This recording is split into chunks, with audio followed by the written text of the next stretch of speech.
Back in 1948, a community was planned in North Columbia for black veterans returning to the Jim Crow era South from World War II. These veterans were looking to exercise the freedoms they had fought for and were able to buy homes for their families and create a new way of life for themselves.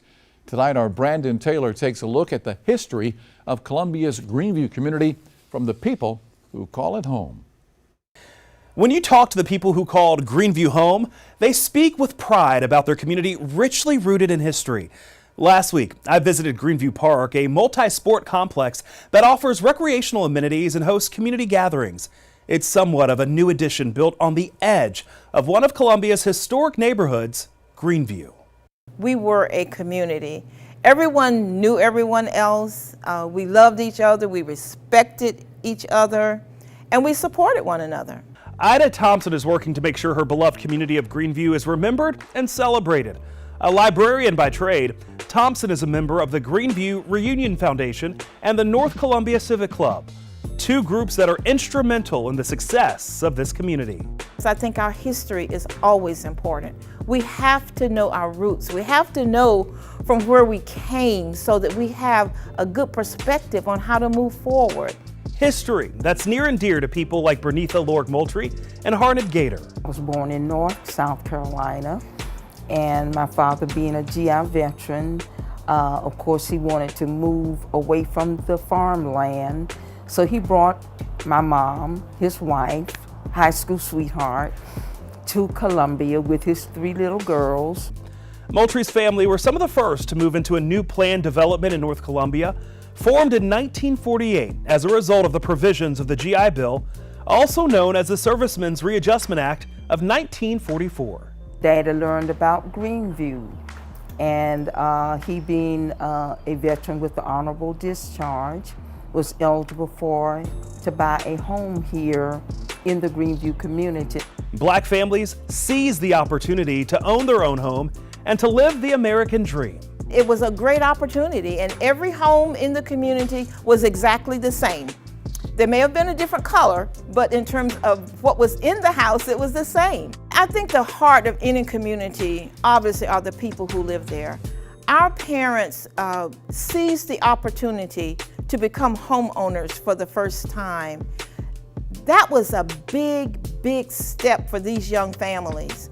I think the going price that their mortgage was about $54 a month at that time, with little or no down payment. And Dad qualified, moved us into a house, had shiny floors, running water, indoor bathroom. A Moultrie school classmate, Harnett Gator, has fond memories of growing up in a simpler time where doors were always open. I remember it was a joyous time. All of us kids, we played together. The parents knew us. If you got hungry, there's no problem. You know, you could eat at whoever's house you were at, and they made sure of that. There was a lot of pride in growing up in this community. The community was self-sustaining, and according to Historic Columbia, by the 1970s had nearly 3,000 residents. If you need anything done, all you had to do, if it was some specialty work, carpentry, painting, wallpapering, flooring, or anything like that, all you had to do is put the word out there, and there was someone in the community who specialized in that. Every business was right here in the community, dry cleaners and dress shops and a grocery store. So everything was right here. It was just a beautiful community to grow up in. And though the adults did a good job of creating a safe haven within the community, there were growing pains and struggles residents had to face. You know, there was still discrimination against that community. The developers who built Greenview, while they did build quality homes, they didn't necessarily put in the proper infrastructure to make that community stable. So they had a lot of drainage problems, and a lot of people there relied on septic tanks.